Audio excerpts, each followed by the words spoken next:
오늘은 우리 스데반의 설교 두 번째 시간, 우리 사도행전 7장 17절부터 50절까지 긴 본문이기 때문에 그 구절들을 우리 같이 읽어 나가면서 어떤 의미인가 한번 같이 생각합니다. 먼저 지난주 설교랑 연결되기 때문에 지난주 설교를 통해서 유대인들이 자신들이 아브라함의 후손이라는 것에 대해서 굉장히 큰 프라이드를 갖고 있었죠. 그래서 그런 어떤 그 자신들이 갖고 있던 그 교만 아니면 선민이라는 구별되었다라는 그런 생각들, 차별적인 생각들. 그런데 하나님께서 아브라함을 선택하신 것은 아브라함이 대단해서가 아니라 하나님이 아브라함을 향한 하나님의 은혜가 컸기 때문이다라는 이야기를 통해서 우리 스데반의 첫 번째 메시지가 전달되었고요. 오늘은 그 두 번째 시간으로 이 이스라엘 공동체를 애굽에서부터 출애굽할 수 있게 연결하는 이제 모세를 중심으로 나가는데 우리 한 구절씩을 좀 나누면서 같이 상고합니다.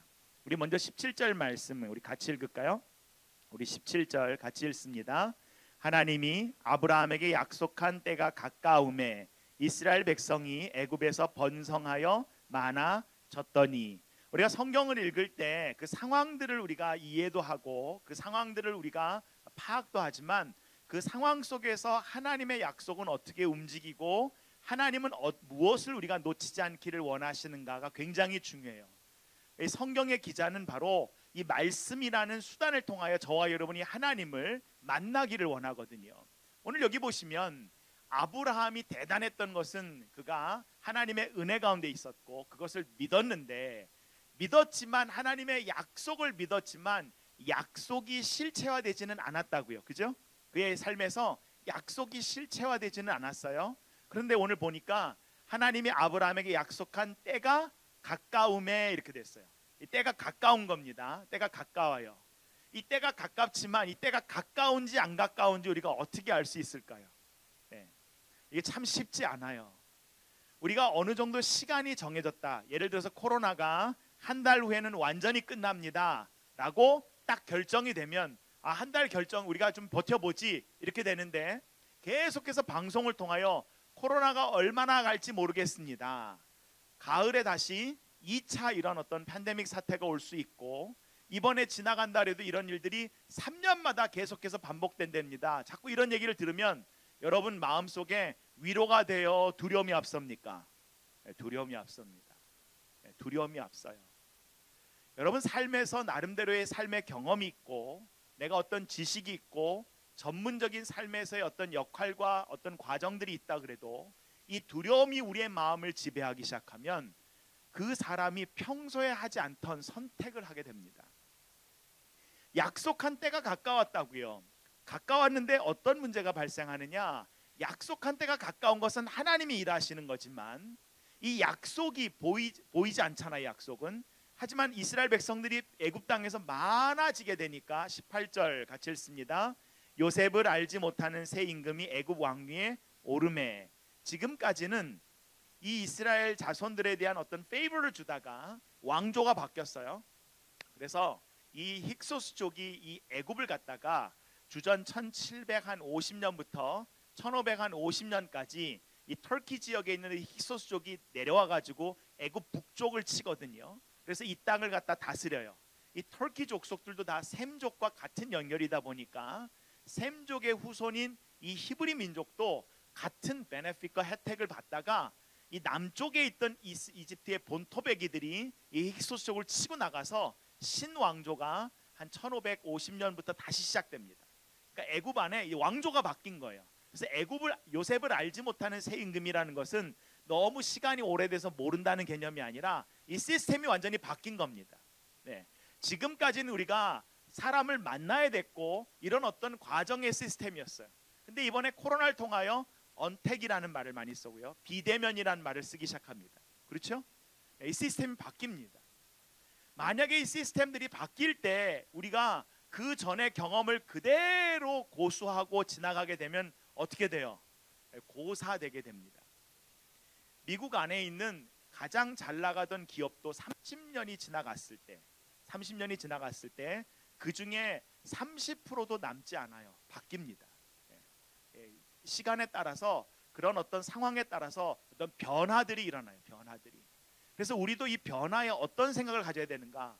아, 왜 요셉을 몰라요? 그 사람이 얼마나 유명한 사람인데 이해하기에도 소용이 없어요. 왜? 왕조가 바뀌었어요. 그때 19절에 우리 족속에게 교활하는 방법을 써서 조상들을 괴롭히기 시작했는데 어떤 방법을 썼는가? 가만히 보니까 이 이스라엘 백성들이 애굽 땅에서 이 피라미드를 짓거나 여러 가지 일을 할 때 굉장히 유용한 족속들이긴 하지만 이 집을 보니까 굉장히 생육이 중다합니다. 아이들을 많이 낳아요. 그러면 시간이 지나면 어떻게 될까요? 시간이 지나면 인종의 그 분포도가 바뀌겠지요. 이 인종의 분포도가 바뀌니까 이것을 안 바뀌게 하려면 어떻게 해야 돼요? 지금은 대한민국에 우리가 그 출산율이 1%가 안 되는 거 아시잖아요. 그죠? 1%가 안 됩니다. 1.3%야 민족을 유지할 수 있는데 1.3% 이하가 될 때 80년이 지나면 이 패러다임이 바뀌어요. 유럽 같은 경우도 지금 바뀌고 있습니다. 미국 같은 경우도 여러분 보시면 멕시칸들이나 이렇게 오신 분들, 이제 이슬람 쪽에서 이민 온 분들 같은 경우는 아이를 최소한 5명에서 6명을 낳아요. 최소. 많이 낳으면 더 낳으시기도 합니다. 근데 보통 이제 한인 가정이나 미국 가정들은 하나나 둘, 많이 낳으면 한 3 정도 낳지요. 요즘에는 아이들을 적게 낳아서 더 많은 우수한 교육을 시키려고 하다 보니까 이 아이들이 열심히 공부를 했지만 시간이 지난 다음에는 어떻게 될까요? 인종 분포도가 어떻게 돼요? 그래서 여러분 유럽에서도 시간만 지나면 유럽은 이슬람화가 될 것이다라고 공언하고 있어요. 왜? 이슬람 사람들은, 무슬림들은 자기 집안에 아이들을 최소한 8명에서 10명씩을 낳으니까요. 그렇게 한 80년, 한 3세대만 지나가면 인구의 분포도가 바뀐다는 거예요. 전도할 필요도 없다는 거예요. 그래서 여러분 지금 각오하시기 바랍니다. 여러분이 결혼하면 최소한 2은 낳으셔야 돼요. 거기다 하나를 더 낳아서 우리가 전도를 하진 않더라도 믿음의 가정을 세워서 아이들을 많이 낳아서 하나님의 나라가 여러분을 통해서 확장될 수 있기를 간절히 소원합니다. 네, 결혼하기 전부터 낳으면 안 되고요. 네, 그래서 우리가 이런 어떤 결단이 필요한데요. 이게 어떤 면에서는 시간을 길게 보고 움직이는데 애굽이 이것을 봤다는 거예요. 그래서 어떻게 하는가? 여자아이일 경우는 살리지만 남자는 죽이기 시작합니다. 처음에는 아주 나이스하게, 교활하다는 것은 드러나는 것은 괜찮고 하지만 그 저변에 깔린 의도는 이걸 죽이겠다는 거지만 드러날 때 어떻게 하는가? 산파들을 통하여 남자아이를 죽이라 그래요. 여러분 역사상 힘을 갖고 있는데 그 힘을 안 쓰는 사람들은 없습니다. 그 힘을 못 써서 안달이지요. 힘을 써주기를 원하지요. 그래서 좀 건드려 달라 그러는 거예요. 그리고 힘을 썼을 때 괜찮아 라고 하는 강대국은 전혀 없습니다. 반드시 그 힘을, 그리고 자신들이 그 힘을 써서 자신들이 원하는 이득을 다 챙겨가요. 여러분 그래서 우리가 내일부터 우리 새벽 기도를 할 때 시편의 기도를 이야기할 때 세상은 평화를 이야기할 때 이 평화는요, 내가 힘을 갖고 주도하는 평화예요. 니들 조용해. 권력을 가지고 권위적으로 조용히 시키는 평화예요. 근데 하나님의 평화는 뭐예요? 내가 당신의 다른 사람들의 삶의 필요를 채우면서 그 필요가 채워지니까 당연히 평화가 이루어지는 거예요. 그래서 화평할 화자가 무슨 거예요? 입구자 옆에 뭐지요? 쌀미자 있는 거예요. 그래서 모든 사람의 입에 쌀이 다 들어가고 밥이 다 들어가면 평화가 온다. 이렇게. 공평할 평자에다가 화목할 화자가 입구변에 쌀미자예요. 하나님의 평화는 뭐냐? 공평하게 모든 사람에게 필요를 채워주는 것인데 이 애굽에서 처음에는 산파를 통하여 남자아이를 죽이다가 결국에는 그래도 생육이 중다하니까 어떻게 해요? 아예 남자아이가 태어나면 나일강에 던져버리라 그랬어요. 이런 사건이 벌어집니다. 여러분 이 사건은 한 3,500년 전에만 벌어지지 않았어요. 지금도 여전히 자행되고 있습니다. 여러분 우리가 이 한반도라는 땅 안에만 있기 때문에 우리의 경쟁 상대가 여러분 대학의 친구나 여러분 동네 친구라고 착각하지 마십시오. 이미 세상의 울타리가 무너졌어요. 여러분이 5년 후 10년 후에 여러분의 경쟁자는 중국에서 나올지 인도에서 나올지 전혀 모릅니다. 언택화되면서 이 모든 것들은요 온라인상이 되기 때문에 점점 이 울타리가 다 무너져가지고 지금 우리가 갖고 있는 기존 시스템이 우리를 보호해 줄 거라고요? 아니 그러지 않는 시대가 점점 오고 있어요. 점점 우리는 전 세계와 경쟁을 하고 있고 그들의 도전 가운데 있습니다. 이것들이 어떤 개념들이 무너져 가고 있는 시대지요. 그래서 우리가 준비를 하고 어떤 삶을 살아가야 될 것인가를 계획하고 그 부분에 대해서 우리가 땀을 흘리지 않으면, 최선을 다해서 노력하지 않으면 그 기회를 놓치게 되는데, 애굽에서 바로 이렇게 아이들을 갖다가 다 나일에다 던져가지고 죽이게 될 때 이 모세라는 사람이 태어나게 됩니다. 그래서 이 어머니 요게벳이 이 아이를 3개월 동안은 잘 길러요. 정말 잘 보호해요. 근데 더 이상 이 아이를 보호할 수 없는 순간이 오는데, 보호할 수 없어서 이 나일강에다가 던진 게 아니고요. 애굽에는 1년에 딱 한 번씩 나일강이, 이 나일강은 여러분 강은 여성이잖아요, 그죠? 바다는 남성 아닙니까? 예, 여러분 우리나라에는 그 단어가 성이 없지만 영어나든지 독일어나 라틴어를 보시면 단어에 성이 있습니다. 그 단어가 갖고 있는 성질에 따라서 성이 붙는데, 바다는 남성형이에요. 강은 여성형입니다. 그래서 바다신에게 제사를 지낼 때는 남자 제사장이 가야 되고, 강신에게 제사를 지낼 때는 여자가 가야 돼요. 나일강의 하수의 신에게 제사를 지내는 날 바로 누구죠? 바로의 딸이 나오는 것을 알고 그날을 잡아가지고 바로의 공주 앞에 박스가 담긴 데 이 모세를 넣어서 그 여인이 건질 수 있도록 모든 것을 계획을 세우고, 그 누이 미리암은 어떻게 상황이 벌어지는 것을 보고 있어요. 예, 철저하게 준비했지만 그래도 만일의 사태에 대비하고 있는 것입니다. 여러분 미국을 가만히 보시면 미국이 흑인이 아무 동네나 사는 것 같지요? 그렇지 않습니다. 네. 여러분 가만히 보시면 흑인이 사는 동네가 있어요.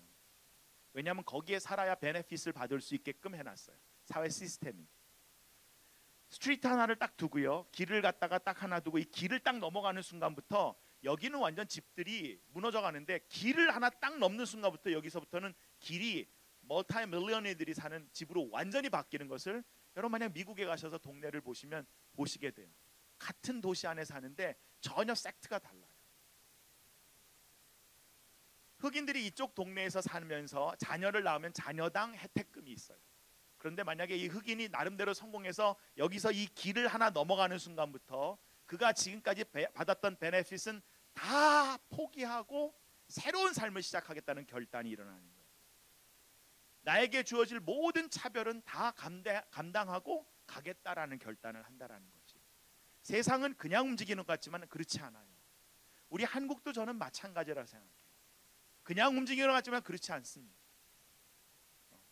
내가 갖고 있는 힘을 통해서 내 이득권을 어떻게든지 놓치지 않고자 이것을 컨트롤링 하려고 그래요. 계속해서. 그때 요게벳은 어떻게 했는가? 피하지 않았어요.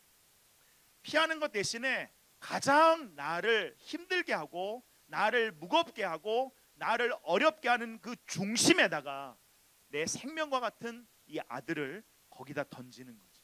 그리고 그 중심을 파고들어서 모세가 어디서 자랍니까? 그 중심인 바로의 궁에서 자랍니다. 여러분 이거 되게 두려운 일이에요. 심지어 나도 내 아이덴티티를 잃어버릴 수도 있는 일이에요. 그런데 저와 여러분이 깨어서 기도하면서 우리가 살아가는 현장에서 최선을 다해서 준비되는 저와 여러분 되기를 간절히 바랍니다. 이렇게 40년 준비했어요. 40년이라는 것은 준비할 때 충분한 준비가 된다 그러죠. 여러분 우리가 보통 한국에서 이제 고등학교를 졸업하고 대학을 졸업하고 이제 박사과정을 마치면 보통 이제 20대 중반 후반이나 30대 초반이 되잖아요, 그죠? 그래서 한 4년에서 5년 정도, 대학까지 같이 하면 한 10년 정도 공부한다고 하십시다. 그 다음에 유럽에서는 하빌리타치온을 쓰지요. 이게 박사 후 논문이라는 거예요. 이걸 써야지 교수가 될 수 있어요. 박사를 마쳤다는 것은 내가 이제부터 공부할 수 있는 준비가 됐다는 것이고, 자료를 찾을 수 있던 준비가 됐다는 것이고, 그 자료를 통하여 내가 나름대로 뭔가 연구의 결정이 됐다는 것이, 그것이 바로 하빌리타치온이라는 또 다른 논문이에요. 이거를 쓰고 나는 과정들이 보통 30대 중반 정도 됩니다. 40이라는 것은 뭐냐면 내가 완전히 이 일에는 전문가가 됐다는 거예요. 이집트 왕궁에서 그 당시의 언어와 그 당시의 과학과 그 모든 것, 지금도 예를 들어서 그 피라밋이라든지 그 당시에 어떤 별을 봤던 이런 것들을 이해를 못하는 부분들이 많잖아요. 그런 것들에 대해서 최고의 과학과 수학의 모든 것들을 배웠고, 어떻게 정치해야 사람들을 끌고 다니는지를 배웠다는 거예요. 그 나이 40에 나갔는데 오늘 보면 24절에 한번 같이 읽어볼까요? 24절 같이 읽습니다. 한 사람이 원통한 일 당함을 보고 보호하여 압제받는 자를 위하여 원수를 갚아 애굽 사람을 쳐 죽이니라. 나갔는데 자기의 동족이 원통한 일을 당함을 보고 그 사람을 보호하기 위하여 이 사람을 억울하게 원통함을 당하게 만드는 그 사람을 원수를 갚았다고요. 어떻게 했어요? 애굽 사람을 쳐서 죽였어요. 이건 누구 방식입니까? 바로의 방식이에요. 애굽의 방식이에요. 나랑 뜻이 다르면 내가 갖고 있는 힘을 써서 그 문제를 해결하는 거예요. 제일 간단해 보여요. 그런데 이건 제일 간단한 방법이지만 이것은 반드시 돌아오게끔 되어 있어요. 돌아올 때는 그냥 돌아오지 않아요. 여러분, 세상의 방식이 굉장히 심플하고 간단한 것 같지만 우리가 세상의 방식을 취했을 땐 문제가 해결되는 게 아니라 문제가 꼬여버려요. 기도할 수 있기 바랍니다. 우리가 어떤 문제에 닥쳤을 때 두려움 때문에 세상의 방식을 써서 문제가 꼬이게 되는 것이 아니라 그때 하나님의 방식을 우리가 선택해내기 때문에 지나도 후회하지 않는 선택을 하는 지혜로운 사람들 되기를 간절히 소원합니다. 이게 어려워요. 이게 어려워요. 힘이 없을 때는 힘이 없어서 못하고요. 힘이 있을 때는 힘을 갖고 이 일을 안 하면 바보라고 생각하니까 이걸 선택하기가 어려운데 모세가요, 정말 자기 동족을 위해서 40년간 자기의 아이덴티티를 지켰다는 것도 대단한데 나가서 바로와 똑같은 방식으로 그를 쳐 죽여요. 그러면 히어로가 되잖아요. 그 자기 형제들이 이 사람을 영웅으로 대접할 거 아닙니까? 근데 그렇지 않아요. 문제는 왜? 약해 있는 사람은요, 나를 도와준 사람 때문에 내가 피해를 보게 된다라는 생각이 딱 오는 순간에 이거를 도움으로 봐요, 나를 불편하게 한 일로 봐요. 이거 불편하게진 거예요. 내 삶의 패턴이 바뀌어야 되는 거예요. 불편해진 거예요. 내가 이 일에 말려들게 되면 나도 억울해지는 거예요. 더 억울해지는 거예요. 그래서 25절 어떻게 되는가 봅시다. 25절 같이 읽을까요? 그는 그의 형제들이 하나님께서 자기의 손을 통하여 구원해 주시는 것을 깨달으리라고 생각하였으나 그들이 깨닫지 못하였더라. 둘 다 깨닫지 못했어요. 형제들은 이것이 하나님의 구원의 사건이 될 거라고 생각하지 않았고, 모세가 깨닫지 못한 것은 하나님의 방식으로 해야 구원이 되는데 이거를 누가 구원하려고 그래요? 내가 하면 된다고 생각했어요. 내가 하면 26절 같이 읽습니다. 이튿날 이스라엘 사람끼리 싸울 때 모세가 와서 화해시키려고 하여 이르되 너희는 형제인데 어찌 서로 해치느냐. 이젠 동족끼리 싸워요. 그래서 가서 중재를 하면서 왜 동족끼리 이렇게 서로 싸웁니까? 27절 같이 읽을까요? 그 동물을 해치는 사람이 모세를 밀어뜨려 이르되 누가 너를 관리와 재판장으로 우리 위에 세웠느냐. 너가 하는 일이나 애굽이 하는 일이나 똑같아. 그거 모르겠냐? 네가 우리를 중재하는 일이나 애굽이 우리를 갖다가 컨트롤링하는 일이나 다르지 않아. 모르겠니? 라고 이 질문을 던지는 거예요. 만약에 우리 교회 공동체가 하나님의 주신 지혜와 은혜로 우리가 하나님의 은혜를 받아서 우리가 나름대로 뭔가 물질적인 것으로 남을 도울 수가 있고, 배운 지식을 갖고 누군가를 도울 수가 있고, 우리가 갖고 있는 힘을 갖고 누군가를 도울 수 있을 때, 만약에 우리가 하나님의 방식이 아니라면 세상도 교회를 향하여 니들이나 정치인이나 똑같아, 다르지 않아 라고 분명히 이야기한다라는 거예요. 그때 어떻게 했습니까? 28절 이렇게 얘기합니다. 같이 읽을까요? 내가 어제는 애굽 사람을 죽인과 같이 또 나를 죽이려 하느냐. 너도 너의 기득권을 위해서 일하고 있잖아. 하나님 핑계대지 마라. 너도 네가 원하는 것을 얻기 위해서 지금 이거 하는 거 아니야? 라고 했을 때 그것을 위해서 세상의 방식을 쓴 거지요. 이 말을 듣자마자 도주합니다. 미디안 땅으로 가서 나그네가 되고 거기서 아들 둘을 낳습니다. 함께 고백합시다. 구원은 내 힘으로 이룰 수 없습니다. 여기에 내 힘이라는 말은 뭘 포함하느냐? 세상적인 힘으로 이룰 수 있는 게 아닙니다.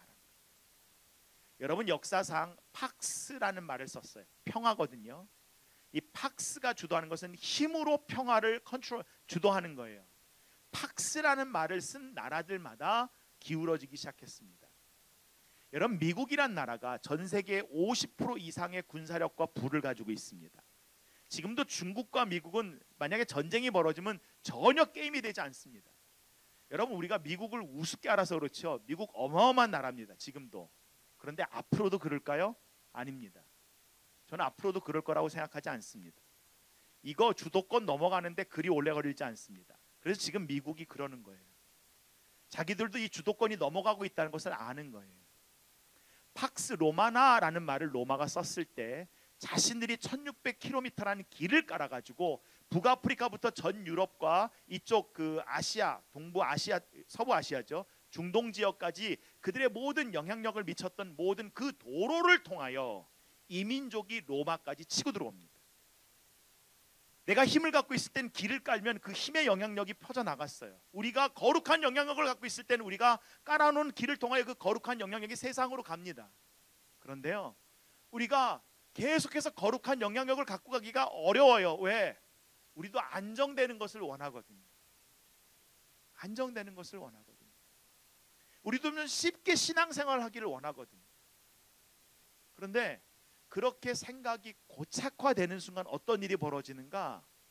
우리가 거룩한 영향력을 미칠 것 같은데요, 아니요, 우리가 컨트롤링 되면서 영향력이 교회 안으로 스며들기 시작하더라고요. 시편 33편 시편 기자가 이렇게 고백합니다. 같이 읽을까요? 많은 군대로 구원 얻은 왕이 없으며 용사가 힘이 세어도 스스로 구원하지 못하는도다. 구원하는 데에 군마는 헛되며 군대가 많다 하여도 능히 구하지 못하는도다. 18절, 여호와는 그를 경외하는 자 곧 그의 인자하심을 바라는 자를 살피사 그들의 영혼을 사망에서 건지시며 그들이 굶주릴 때에 그들을 살리시는도다. 저와 여러분이 하나님 살아계심을 믿고 그 하나님을 사랑하고 존경함으로 오늘의 삶을 선택하고 우리의 미래를 개척해 나가시는 저와 여러분 되기를 간절히 소원합니다. 오늘 본문에서 이 스데반이요, 모세의 일생을 40년씩 자르는데 30절에 보시면 두 번째 40년이 되니까 그의 나이 80입니다. 시편에서요 150편이 되는 이 시편 중에 딱 한 편 모세가 썼어요. 시편 90편인데 시편 90편 10절에 보시면 모세가 뭐라 그러냐면 사람의 나이가 70이요 강건하면 80이라도 이렇게 얘기했어요. 그러니까 그 당시에 모세가 생각할 때 힘이 좋고 강건하면 보통 몇 살까지 살더라? 80 정도까지 사는데 80이에요. 모세의 나이 80에 하나님의 사자가 모세를 찾아옵니다. 모세 머리가 복잡하지 않았을까요? 하나님, 내가 모든 것을 할 수 있다는 40에는 나를 돕지 않으시더니 지금은 내가 지팡이를 의지해야만 겨우 걸을 수 있는 이 나이에 나를 찾아오셔서 뭘 하시겠다고 하니까 내가 할 수 있는 게 없는데요. 이민교회 섬길 때 저를 찾아오신 분 중에 많은 분들이 계신데 이런 분들 계셨어요. 이민교회는요 굉장히 교회가 잘 깨집니다. 교회가 쉽게 깨져요. 한국에 전통이 있고 지역 사람과 가족들이 같이 있다 보니까 교회가 쭉 성장하지만 이민교회는 교회가 섰다가 사라지는 경우가 많아요. 그러다 보니까 교회 중심 역할을 하셨던 분들이 교회가 깨지면 어떻게 해요? 이 교회를 팔아요. 그 자기들이 모아놨던 그 자금을 가지고 다른 교회를 찾아다녀요. 그래서 자기들이 마음에 드는 교회 가서 뭘 지원하겠다는 이런 마음으로. 저에게도 어떤 몇 가정이 왔어요. 그때 제가 섬겼던 교회도 그러시면서 뭐라냐면 제가 이렇게 돈이 많았을 때 목사님 만났으면 참 좋았을 텐데 제가 그래서 안도의 한숨을 쉬었어요. 네. 그거 없어야 돼요. 그게 있으면 뭘 할까요? 그게 힘이 돼요. 그리고 교회를 내 교회처럼 컨트롤링 하려고 해요. 하나님 경외하는 게 아니에요. 80이 돼서 모든 모세의 힘이 빠졌을 때 비상했던 눈초리가 강인한 체력이 세상을 움직일 만한 비전을 갖고 있던 그의 눈동자가 이미 깊게 패인 주름 가운데 힘을 잃은 듯 했을 때 지팡이를 의지해야만 양떼의 꼴을 먹일 수 있는 그의 육신도 이제는 허리가 굽어졌을 때 하나님은 그를 찾아오십니다. 왜요? 하나님이 하시는 일에 저와 여러분이 함께 하겠느냐? 내가 하나님을 끌고 다니는 인생이 아니고요. 여러분 그거 되게 힘들거든요. 저와 여러분이 하나님을 끌고 다니는 삶이 아니라 하나님의 삶에 준비된 그릇으로 저와 여러분이 하나님의 뜻을 담고 드러낼 수 있는가? 그때 하나님이 모세를 부르셔요. 이 모세가 이 하나님을 만나는 장면을 출애굽기 3장에 보시면 이 호렙산이라는 하나님의 산을 걸어가는데 갑자기 이 나무가 불이 탔지요. 여러분이 한국은 이런 산이 잘 없는데 돌로 된 산들이 이쪽에 시내 반도에 가면 있어요. 돌로만 됐어요. 게벨무사라는 산이요, 돌로 돼 있는 산입니다. 이 돌로 돼 있는 산에는 이 스네라는 나무가요 뿌리가 얕아요. 그래서 이런 어떤 그 가시나무류인데 이렇게 바람이 많이 불면 이 뿌리가 약하니까 이게 훅 빠져가지고 막 걸어갑니다. 돌아다녀요. 막 돌아다니다가 이 바위 틈에서 돌아다니다 보면 어떻게 돼요? 자연적으로 불이 붙어버려요. 그럼 불이 붙어버리면 이게 마치 불꽃놀이 하는 것처럼 이렇게 깡 마른 나무에다가 불을 확 붙이면 확 붙였다가 확 사라지는, 이게 스네예요. 그만큼 생명력이 약하고 소멸될 수밖에 없는 게 스네인데 그 스네에 불이 붙었는데 사라지지 않더라는 거예요. 나무가 강해요, 불이 강해요? 불이 강해요. 근데 약한 나무가 그 불을 견뎌내더라는 거예요.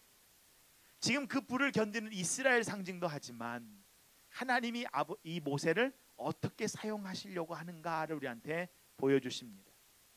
코로나 이후의 사태는요, 저와 여러분에게는 불과 같아요. 저와 여러분이 코로나를 맞고 살아가는 이 시스템이 바뀌는 이 시대에 이런 때가 있는데요, 이럴 때마다 우리는요 굉장히 당황스러워요. 지난주에도 몇 분이 저를 만나서 목사님, 제가 지금까지 해왔던 이 제 커리어를 완전히 바꿔야 될까요? 고민을 많이 하는 사람들을 지금 만나고 있어요. 가정도 어려워요. 그리고 앞으로 무슨 일을 해야 될까에 대한 굉장히 많은 두려움과 고민이 있어요. 그대로 가지고 하나님을 만나시는, 코로나 중에 하나님을 만나는 저와 여러분 되기를 간절히 소원합니다. 하나님 만나십시오. 하나님 선하십니다. 하나님이 선하시다는 것을 너무 잘 아셨던 분이 누구냐면 예수님이에요. 그래서 예수님이요, 자기가 사랑하는 사람을 대할 때도 누구의 뜻을 기다렸어요? 하나님의 뜻을 기다렸어요. 대표적인 예가 요한복음 11장에 자기가 사랑하는 나사로가 죽어가요. 그래서 그의 여동생인 마르다와 마리아가 이렇게 편지를 보냅니다. 선생님, 선생님이 사랑하는 우리 오빠가 죽어가고 있습니다. 속히 오셔서 고쳐주세요. 근데 예수님 못 가셔요. 왜? 나보다 누가 이 나사로를 더 사랑하는 줄 알아요? 하나님이 이 사람을 더 사랑하는 줄 알기 때문에. 하나님의 때를 내가 놓치지 않도록 주님, 나를 붙잡아 주십시오. 기다리는 시간 동안 예수님이 기도하셨어요. 그리고 가셔서 나사로를 살릴 때 하나님께 나사로를 살려주세요 그러지 않으셨어요. 뭐라 그러셨어요? 감사하셨어요. 이 말은 뭐예요? 이미 기도가 정리가 됐다라는 거예요. 여러분, 저와 여러분의 기도가의 자리가 그러길 원합니다. 내가 원하는 대로 하나님을 끌어당기는 것이 아니라 기도를 통하여 내가 잘라내고 꺾어내고 버려야 될 것들 하나하나를 내려놓다 보니까 놓치지 말아야 될 것을 붙잡아내고 일어나는 그 순간이 저와 여러분의 기도의 자리가 되기를 간절히 바랍니다. 디에드 무디 목사님이 모세의 첫 번째 40년은 나는 무언가를 할 수 있는 사람이라고 생각하고 지낸다. 난 somebody라고 생각했다는 거예요. somebody.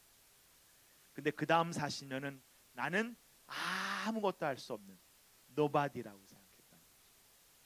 그리고 마지막 40년은 아무것도 할 수 없는 그 사람이 하나님이 함께 하실 때 무엇을 할 수 있는가를 우리에게 보여주고 계시다라는 것이 약속이며 그 약속이 이 말씀인 줄 믿습니다. 이 말씀이 우리 가운데 살아있을 때 이 말씀을 통해서 은혜를 받으면 그럴 것 같아요. 그래서 다시 일어나서 우리의 삶을 돌아보면 그럴 것 같지가 않아요. 그럴 것 같지가 않아요. 훨씬 더 쇼커들이 많이 보여요. 요번만 넘겨가면 다 괜찮을 것 같아요.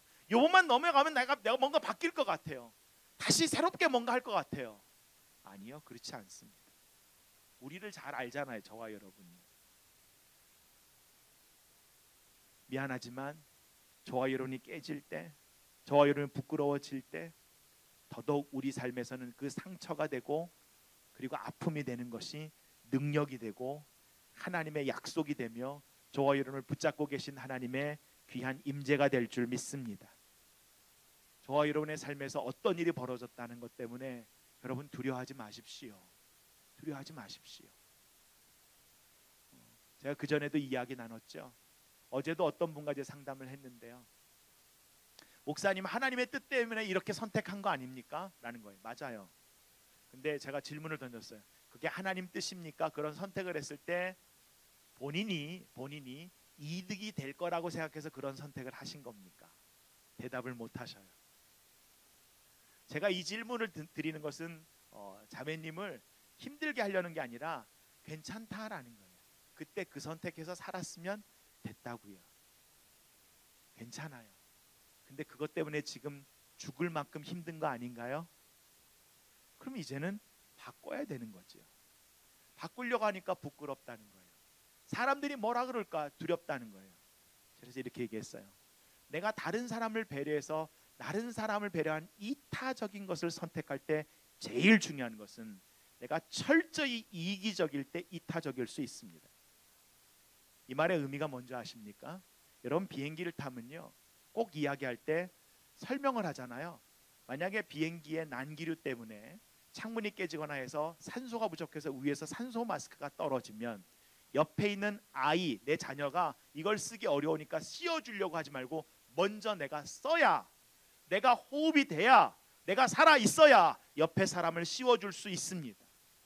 근데 그 순간 여러분 이렇게 다 선택할 거라고 생각해요. 아니요. 아이가 보이면 아이 숨이 꼴딱꼴딱 넘어가면 내가 이거를 갖다 못 쓰고 아이를 먼저 씌워주려다가 누구가 순간 0.5초도 안 돼서 내가 기절을 해버려요. 그냥 여러분 이게 이렇게 뭔가 이 의식이 점점 가는 게 아니라 순간 확 가버립니다. 그럼 어떻게 돼요? 도와주려 그러다가 나도 죽고 남도 죽이는 거예요. 여러분 저와 우리 말씀 위에 약속을 붙잡고 이 약속이 보이지 않기 때문에 두려움 가운데도 끊임없이 하나님의 품을 파고들고 나의 삶을 붙잡아내야 되는 것은 다른 거 아닙니다. 저와 여러분이 살 때 하나님이 저와 여러분을 통하여 또 한 명을 살리시고 또 한 가정을 살리고 또 한 사회를 살리고 나라를 살리고 열방을 살릴 줄 믿습니다. 그 구원을 소홀히 여기지 마십시오. 하나님이 우리에게 은혜로 구원을 주셨다는 거예요. 그런데 이 스데반이요 그렇게 하나님께서 우리 공동체를 구원해 주셨는데 우리의 조상들이 어떻게 했습니까? 우리 조상들이 그 구원을 소홀히 여기고 하나님이 아니라 황금 송아지를 만들었다는 거예요. 왜? 보이지 않는 하나님의 약속은 헷갈리니까 보이는 뭔가 건덕지를 만든다는 거예요. 여러분 보이는 것을 붙잡는다는 거예요. 따라합시다. 보이는 것은 나를 보호해 줄 수 없습니다. 보호해 줄 것 같지만 보호해 주지 않습니다. 우상 말도 못하고 숨도 못 쉬고 죽어 있잖아요. 때로는 우리의 옷, 우리 갖고 있는 가방 여러 가지가 우리를 보호해 줄 것 같아요. 여러분이 열심히 공부해서 좋은 학위나 커리어를 갖고 있다는 것은 좋은 장점이에요. 근데 거기서 멈췄다면 여러분은 그것이 여러분을 도와주거나 보호해 주는 것은 한시적이에요. 끊임없이 하나님 앞에서 몸부림치면서 지금의 삶에서 하나님 나를 어디로 인도해 가십니까? 내 주여 뜻대로 나를 인도해 주십시오. 이렇게 되지 않으니까 황금 송아지를 만들어놔요. 그리고 이 신이 바로 우리를 인도할 신이다 라고 아론과 함께 우리 조상이 고백했다는 거예요. 같이 고백합니다. 구원을 소홀히 여기는 자는 구원을 놓쳤습니다. 하나님이 은혜로 저와 여러분의 구원을 주신 줄 믿습니다. 아멘. 그런데 이 구원이 은혜로 주셨기 때문에 누구든지 믿는 사람은 이 구원을 누릴 수 있어요. 믿는다는 것은 이 구원을 누린다는 거예요. 근데 만약에 이 구원을 은혜로 주셨으니까 누구든지 받을 수 있으니까 이 구원을 소홀히 여기는 순간에 여러분 그때서 깨닫게 됩니다. 내가 이 구원을 놓치고 살고 있구나. 내가 이 구원의 은혜가 무엇인지 놓치고 살고 있구나. 내가 사랑한다고 생각하고 사랑받는다고 생각했는데 나의 인생에서 정말 하나님이 주신 감사로 산다고 생각했는데 아니구나. 내가 정말 잔인해지고 있고 괴물이 되고 있고 내 안에 이 언어가 폭력이 되고 있고 내 생각 자체가 정말 이럴 수밖에 없는 게 나구나 라는 걸 깨닫게 되는데요. 이들이 하나님이 주신 그 약속의 땅을 천히 여기고 약속을 믿지 않자 불평이 터지기 시작합니다. 불평. 맞아요. 어떤 사람이 여러분에게 약속을 했는데 약속을 지키지 않으면 뭐 억울하잖아요. 그죠? 근데 만약에 저와 여러분이 그 약속을 그분이 지키든 지키지 않든 상관없는 실력을 갖고 있고 준비가 되었다면 그가 약속을 안 지킨 것이 어떤 계기가 될까요? 따라합시다. 내가 그와의 관계에서 자유로워질 수 있는 기회가 됩니다. 그렇지 않아요? 맞아요. 여러분, 이게 가만히 이런 상황들을 다시 한번 말씀 가운데 생각해 보면 우리가 지금 붙잡고 있는 게 뭐냐라는 거예요. 하나님은 저와 여러분의 이 멍에들, 누르고 있는 것들을 내려놓고 자유롭게 살라고 해주셨는데 우리는 지금 갖고 붙잡고 있는 것 갖고 조금 더 버티며 조금 더 유지하려고 하다 보니까 게을러졌어요. 그리고 상처가 되어버렸어요. 두려워졌어요. 이 스데반이요, 이 공의 앞에서 이야기할 때 두려웠어요. 그래서 끊임없이 누구에게 간구하며 이 얘기를 하냐면 하나님을 보기를 간구하면서 기도해요. 여러분, 저와 여러분이 보이지 않을 때는 두려워요. 보이지 않을 땐 두려워요. 근데 하나님은 살아계시고요, 하나님 지금도 말씀하고 계시고요, 저의 삶 가운데 저와 여러분이 그리스도의 사람으로 살아가는 순간 하나님의 임재를 반드시 맛보는 복이 있기를 간절히 소원합니다.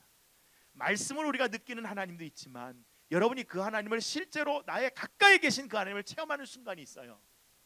그러면요, 얼마나 두려운지 몰라요. 정말 두려워요.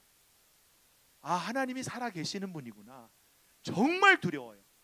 막 어떻게 내가 할 수가 없어요. 그런데 그 순간에 다른 것들이 다 별로 중요해지지 않아요. 다른 것들이 별로 중요해지지 않아요. 그리고 하나님과 내가 연결되어 있다는 것을 놓치지 않는데, 그래서 모세와 광야의 장막을 가지고 들어옵니다. 다윗이 하나님의 처소를 준비하겠다고 기도했어요. 그래서 하나님이 다윗이 아니고 솔로몬을 통해서 이 집을 짓게 할게, 그러면 솔로몬이 짓게 합니다. 근데 여기서 중요한 것, 오늘 보면 48절에 이렇게 말하고 있습니다. 오늘 보면 48절 한번 같이 보십시다. 같이 읽을까요? 그러나 지극히 높으신 이는 손으로 지은 곳에 계시지 아니하시나니 선지자가 말한 바, 지극히 높으신 분은 어디 계시지 않는다고요? 손으로 짓는 데 계시지 않는다고요. 하나님이 성전을 지으라고 하신 이유가 있어요. 성전을 짓게끔 허락하신 이유가 있어요. 그것은 성전을 보라고 지은 게 아니고 하나님이 하나님 스스로를 제안하셔서 어디에 가면 내가 하나님을 만날 수 있다라고 우리를 만나 주시길 원해서 그 장소를 제안해 주셨다는 거예요. 우리가 시간을 정하고 장소를 정한 이유는 다른 거 아닙니다.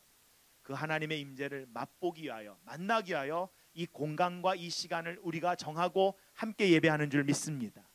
그런데 그 공간에 왔는데 하나님을 만날 의사는 전혀 없어요.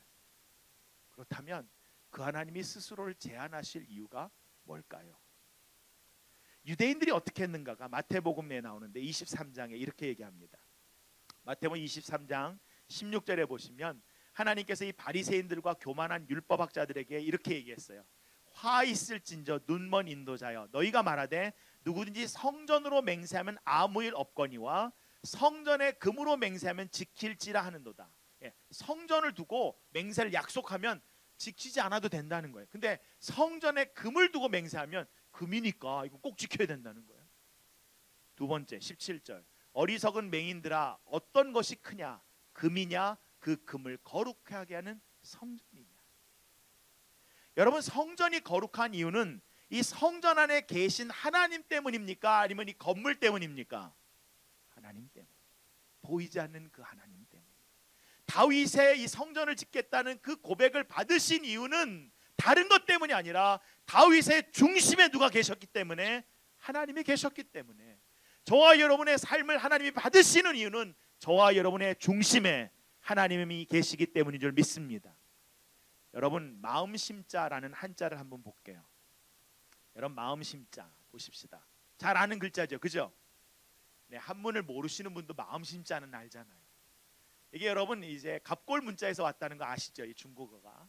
근데 이 마음심자가 원래 어떤 모양이냐, 그 다음 사진을 보시면 이 모양이에요. 뭐처럼 생겼어요? 심장이에요. 심장입니다. 마음심자로 다시 돌아가십시다.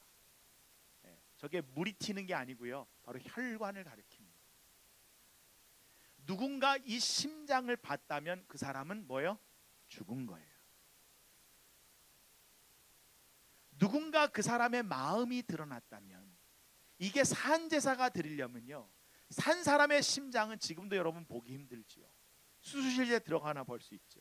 그래서 고대 사회에서 마음을 받다라는 것은 뭐예요? 그가 죽었다. 내가 하나님 앞에서 나를 죽었다. 내 교만, 내 경험, 내 생각, 내 의지, 내 계획, 이것은 내려놓고 나는 하나님으로만 충만하길 원합니다. 그때 그 마음이 하나님께 드려지는 예배라고. 심장은 정말 단순하게 정확하게 표현했어요. 마음 심자를 보시면 상형 문자인데요, 심실과 심방구조를 그리고 거기에 혈관이 연결되어 있어요. 여러분, 사람의 신체 중에서 다른 것들은 대체가 되잖아요. 근데 심장은 대체가 되지 않아요. 심장이 없으면 누구나 살 수가 없어요. 물론 머리도 그렇겠지요. 심장이 있다는 것은 그 사람이 살아있다는 거예요. 그 사람이 살아있다는 건 그 사람이 생각을 한다는 거예요. 모든 생각의 근원이 이 심장이에요. 여러분, 저와 여러분의 마음의 중심에 하나님의 임재와 하나님을 향한 열망과 하나님 내 속에 살아계시기를 간절히 소원합니다. 한 글자 더 설명할까요? 여러분, 참진자가 있는데 원래 이 참진자는 시체를 형상화한 거예요. 사람이 언제 안 바뀌냐? 죽어야 안 바뀐다는 거예요. 사람은 죽기 전까지는 계속 바뀐다는 거예요. 여러분, 저와 여러분이 지난주에 결단한 것이 바뀌었다면 저와 여러분은 살아있다. 내가 의지가 약하다가 아니라 내가 살아있구나. 내가 살아있구나. 걱정하지 마시기 바랍니다. 이번 한 주간도 여러분, 저와 여러분이 살아가는데요, 스테반이 지금 무슨 얘기를 합니까? 우리가 살아있기 때문에 끊임없이 바뀌는데 내 중심에 누가 있어서 채우는가? 보이는 성전 붙잡고 우리가 뭔가 대단하다고 착각하지 말고 내 중심에 하나님이 계시지 않다면 건물, 우리 갖고 있던 모든 것 아무것도 아닙니다. 나의 형제자매 여러분, 만약에 교회가 이 하나님 놓친 다음에는 하나님의 영광을 세상 속에서 가리는 역할을 교회가 하게 될 것입니다. 지난 2000년 동안 우리 교회 공동체가 끊임없이 역사 속에서 실수하고 의도적으로 그 힘을 가지고 힘을 부렸던 모든 사건 가운데 왜 하나님의 영광을 놓치게 됐는가? 다른 거 아닙니다. 우리 심장에, 우리의 중심에 하나님을 놓치고 오히려 심장 밖에 보이는 하나님, 보이는 건물, 보이는 것을 통하여 우리가 무언가 예배를 한다라고 착각했기 때문에 그래요. 미가 선지자가 이렇게 말합니다. 내가 무엇을 가지고 여호와 앞에 나아가며 높으신 하나님께 경배할까? 내가 번제물로 일련된 숫송아지를 갖고 그 앞에 나아가면 천천의 수양과 만만의 강물 같은 기름을 드리면 기뻐하실까? 아니, 내 맏아들을 내 영혼의 죄로 말미암아 내 몸의 열매를 드리면 주님 기뻐하실까? 우리 8절 같이 읽습니다. 사람아, 주께서 선한 것이 무엇임을 내게 보이셨나니 여호와께서 내게 구하시는 것은 오직 정의를 행하며 인자를 사랑하며 겸손하게 내 하나님과 함께 행하는 것이 아니냐. 하나님께서 선한 것이 이미 무엇인지 우리에게, 저와 여러분에게 보여주신 줄 믿습니다. 아멘. 다만 우리가 두려우니까, 억울하니까, 분명히 말을 그렇게 했는데, 분명히 사건이 이런 것인데, 내가 누려야 되는 것인데, 이런 것들 때문에 이 사건을 통하여, 이 일을 통하여 더 큰 일을 행하고 계신 누구와의 관계를 갖다 놓친 거예요? 하나님을 놓쳤어요. 그랬다면 다시 이 한 주간 주께서 선한 것이 무엇임을 내게 보이셨음을 내가 압니다. 주님, 내게 구하는 것은 주님과 함께 동행하는 그 공의가, 인자가, 사랑이, 겸손이 나의 삶 가운데 여전히 흘러가기를 간절히 소원하오. 주님 살아계심을 내가 믿습니다. 나의 심장이 예배의 현장 되게 도와주시고 나의 중심에 하나님의 임재가 살아있을 수 있도록 약속의 말씀을 내게 부어주시옵소서. 상황 때문에 이 약속 놓치지 않게 주님 역사하여 주시옵소서. 우리 한번 같이 기도하면서 같이 나아갑니다.